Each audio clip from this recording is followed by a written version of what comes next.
सबसे पहले शुरुआत स्वयं प्रकाश जी आपके साथ करना चाह रही हूं, जरा मुझे बता दीजिए ये हो क्या रहा है। अब यहां पर ऋतुव्रत बैनर्जी कह रहे हैं कि हम ही है असली टीएमसी, अब ममता बनर्जी चीफ एडवाइजर बने और हमें हमारा मार्गदर्शन करें। देखिए, एक लेटर दिखा रहा हूं, ये ऑल इंडिया तृणमूल कांग्रेस का लेटर है। ये जमा देने हमारे नेता कुणाल घोष और गए थे और वहां के जो रिसीविंग काउंटर पे जो व्यक्ति बैठता है उनको मना कर दिया गया कि आप कोई भी लेटर रिसीव मत करिए। ठीक है। और वो स्पीकर के आदेश से, अगर मुझे कोई लेटर जमा देना है तो उसके लिए तो आपको कोई आदेश की जरूरत नहीं है, हर पार्टी का आ सकता है। लीडर ऑफ अपोजिशन के लिए हमारा नाम तय था। शोभन देव चट्टोपाध्याय 10 बार के चुने हुए जीते हुए विधायक है और तृणमूल कांग्रेस के जन्म लगन के साथ से जुड़े हुए हैं। ऋतुव्रत बैनर्जी कहां से आए हैं उनका इतिहास पता है और जो लोग आज उनके साथ साइन किए हैं उन्होंने इस लेटर में भी साइन किया था। तो बात ये नहीं है, बात है कि लोकतंत्र को एक काले खड्डे में ढकेल दिया गया है और हम अंधेरे की तरफ बढ़ रहे हैं। हमें नहीं पता है कि लोकतांत्रिक व्यवस्था को ये लोग कैसे जिंदा रखेंगे। देश के अंदर में 27 लाख लोगों के वोट काट करके आपने चुनाव करवाया। ईडी, सीबीआई, इनकम टैक्स, जितने आपको हथकंडे आपने इस्तेमाल किए चुनाव के अंदर में, आपको 2 करोड़ 60 लाख वोट ममता बनर्जी की तृणमूल कांग्रेस को मिला और 2 crore 90 lakh Bharatiya Janata party plus election commission of India plus ED, CBI extra कर लीजिए आप, उनको मिला। तो उसके बाद में अब उनको तो डिस्मेंटल करना है, पार्टी को खत्म कर देना है। अभिषेक बनर्जी से जो दिक्कत है शुभेंदु अधिकारी को, और ये सारा का सारा गेम प्लान स्वयं प्रकाश जी आप कह रहे हैं शुभेंदु अधिकारी को दिक्कत है अभिषेक बनर्जी से, लेकिन यहाँ तो ये जो बागी विधायक है जो आपसे अलग हो रहे हैं वो कह रहे हैं हमें अभिषेक बनर्जी से दिक्कत है, हमारे साइंस फोर्ज किए गए, हमारे हस्ताक्षर जाली थे। अब ये बताइए ना, पार्टी के अंदर अगर कला है तो आप इसे बीजेपी पर क्यों थोप रहे हैं? आप मुझे बताइए, अंधेरों से लड़ने के लिए ना भीड़ की जरूरत नहीं होती है, मजबूत इरादे की जरूरत होती है। तो जिनके पास इरादे ही कमजोर है, जो सीपीएम से भाग गए थे, सत्ता चली गई तब, जो तृणमूल में आए और आप सेटल लेने के लिए पहले से ही सेटल थे, चुनाव जीतने के पहले से ही सेटल थे, ये तो समझ में आ रहा है। इसमें से कितने लोग हैं जिनकी फाइलें, जिनको अभिषेक बनर्जी के नाम पर आपने गालियां दी पार्टी को, अभिषेक बनर्जी को गालियां दी, ममता बनर्जी को गालियां दी, और आज ऋतुव्रत बैनर्जी आपका हीरो हो गया कि ऋतुव्रत बैनर्जी। अरे तो आप भी तो उन्हें विलन बनाने में लगे अभी। देखिए स्वयं प्रकाश जी, आपने अभी आते ही क्या बोला, इनका इतिहास तो सब जानते हैं। तो आज आपको उनका इतिहास दिखने लगा, जब पार्टी से टिकट दिया और चुनाव लड़ा रही है, विधायक बन गए, तब इतिहास नहीं दिखा था आपको? हमने क्या वामपंथी पार्टी का सिंबल छीनने की कोशिश की थी, उनका लीडर ऑफ अपोजिशन छीनने की कोशिश की थी। तो सर आप उनका इतिहास आज क्यों देख रहे हैं? आपको उनका इतिहास तब देखना चाहिए था जब आपने उन्हें टिकट दिया था पार्टी से और तब उन्हें चुनाव लड़वाया। आज आप इतिहास इसलिए दिखा रहे हैं क्योंकि उन्होंने आपको।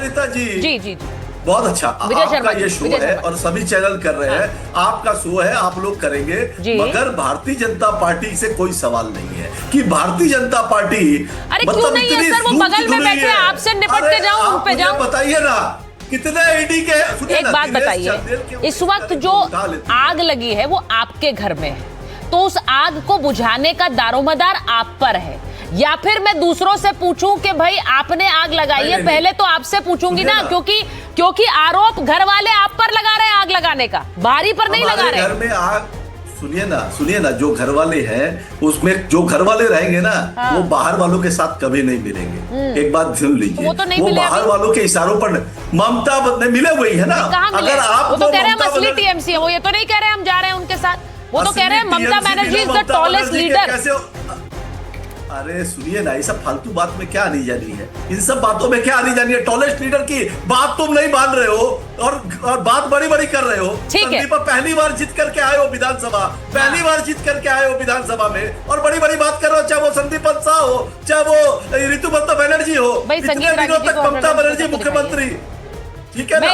इनके साथ तो देखिए, मैं एक बार आपका सवाल लेकर, सुनिए, मैं एक बार जरा बता दूं, मैं आपका सवाल लेकर आगे भी जा रही हूं। चंदन घोष जी भी जुड़े हुए हैं हमारे साथ, कांग्रेस पार्टी के प्रवक्ता हैं। मैं एक बार विजय जी आपसे पूछूंगी, जरा बताइए, ये आरोप आप पर लग रहा है और सिर्फ टीएमसी नहीं लगा रही है, बाकी विपक्ष की पार्टियां लगा रही कि आप पार्टी तोड़ते हैं और आपने अब टीएमसी तोड़ दी। सुचरिता जी, सबसे पहले मैं बता दूं, हमारे प्रदेश अध्यक्ष ने साफ बता दिया कि हम अपनी पार्टी का टीएमसी करंट नहीं होने देंगे, हम किसी को नहीं लेने जा रहे। अब आप मुझे बताइए, इनके अभिषेक बनर्जी अगर कोई फर्जी चिट्ठी देते हैं और जबरदस्ती इनके चुने हुए विधायकों के ऊपर थोप दे नेता विपक्ष का, तो वो अगर एमएलए, लोकतंत्र में सबको अपना अधिकार है नेता विपक्ष चुनने का, तो 60 मेरे ख्याल से 60-61 होंगे, 61 एमएलए ये कहते हैं नहीं जी, इनके जो चट्टोपाध्याय जी हैं वो नहीं, ये होंगे, हमारे ये होंगे। और जिनके नेतृत्व में अभिषेक जी के ऊपर सारे इल्जाम, सारे नेता, ब्लॉक स्तर के ले लीजिए, एमएलए, एमपी, किसी को ले लीजिए, अभी आपने दिखाया न्यूज में, मेयर ने इस्तीफा दे दिया, 100 इनके पार्षद इस्तीफा दे चुके हैं। आप मुझे बताइए, कल ममता बनर्जी जी ने किस तरह से वहां आचरण किया, कितने पहुंचे? 7 एमएलए, 6 एमपी, इनके 40 एमपी हैं राज्यसभा लोकसभा के, 40 में से 6-7 बताइए आप मुझे। इनके 80 विधायक हैं। जब ममता बनर्जी वामपंथियों से लड़ रही थी, उनके पास अटैक हुआ था, तब वो नहीं डरी थी, क्योंकि उस टाइम उनके अंदर भ्रष्टाचार नहीं था, उनके अंदर भतीजे का मोह नहीं था। ये जो टोला मनी जो वापस हो रही है, कट मनी जो वापस कर रहे हैं, वो गुंडागर्दी नहीं थी, घुसपैठियों के प्रति हमदर्दी नहीं थी। तो आपको अभी इन्होंने आरोप आप पर गंभीर लग रहे हैं कि आप चाहते हैं वन नेशन वन पार्टी रह जाए इस देश में, एक ही पार्टी रहे, वो बीजेपी हो, बाकी सबको खत्म कर दे। और ये गंभीर आरोप है सर, अगर विपक्ष ये लगा रहा है तो इस पर जवाब दीजिए। मैं उसी पर ही जवाब दे रहा हूँ कि जब ये फर्जी कोई साइन करके दे रहे हैं, 13 एमएलए, 1 तारीख को 13 एमएलए से पूछताछ हुई है, उनके हस्ताक्षर नमूने लिए गए हैं, सीआईडी ने एफआईआर दर्ज की है। अब आप मुझे बताइए, अभिषेक जी क्यों नहीं आते सीआईडी के सामने, दिखाएं कि ये ओरिजिनल साइन है। आप बताइए। अगर आप किसी के साथ 420 करेंगे तो आप पार्टी बीजेपी इनके लिए इकट्ठा रखेगी एमएलए, ये बीजेपी की जिम्मेवारी है। फर्जी हस्ताक्षर हुए, देखिए स्वयं प्रकाश जी, फर्जी हस्ताक्षर हुए, फर्जी हस्ताक्षरों की जांच हुई, सीआईडी अभिषेक बनर्जी पूछताछ करने के लिए जाती है, वो मिलते नहीं है, वो स्वास्थ्य का हवाला देते हैं, वो कह रहे हैं कि इसमें हमारी क्या गलती है, और ये सब कुछ तो हो रहा है, क्यों नहीं मिलते सीआईडी से, जवाब क्यों नहीं देते हैं, फर्जी हस्ताक्षर किसने की क्यों नहीं बताते? अरे सुनिए ना, आप सवाल कर रही है अभिषेक बनर्जी पर जो जानलेवा हमला हुआ, अरे भारती चुप हो जाओ ना, चुप हो जाओ। अभिषेक बनर्जी पर जो जानलेवा हमला भारतीय जनता पार्टी के नेता कार्यकर्ताओं द्वारा किया गया, जो प्लांटेड था, जो एकदम षड्यंत्र था कि उसे खत्म कर देना है, तो अभिषेक बनर्जी के पीछे भारतीय जनता पार्टी के नेता, शुभेंदु अधिकारी सब लग गए हैं। सुनिए, अभी ममता बनर्जी कुछ नहीं है, आपने पहले उनकी सिक्योरिटी हटाई, इतना क्यों डर रहे हैं? प्रकाश जी को स्क्रीन पर लीजिए, वो बोल रहे हैं। जनता चाहती है, जनता की आकांक्षा है कि ऐसी अरे भाई मेरे, और पार्टी को खत्म होना चाहिए। सुन लो, शुभेंदु अधिकारी टीवी चैनल में रुपये लेते हुए पकड़ा गया, उसको मुख्यमंत्री बनाते हो, अजित पवार को बनाते हो, आपकी जमीन में गड़े हुए पैसे मिल रहे हैं। अरे जवाब नहीं है तुम्हारे पास, तुम चोर को डाकू बनाने वाले लोग हो। अच्छा ठीक है, हमारे साथ आ जाओ, चोरी नहीं डकैती करो, हमारे साथ आ जाओ। सुनिए अनुराग जी के पास जा रही हूँ।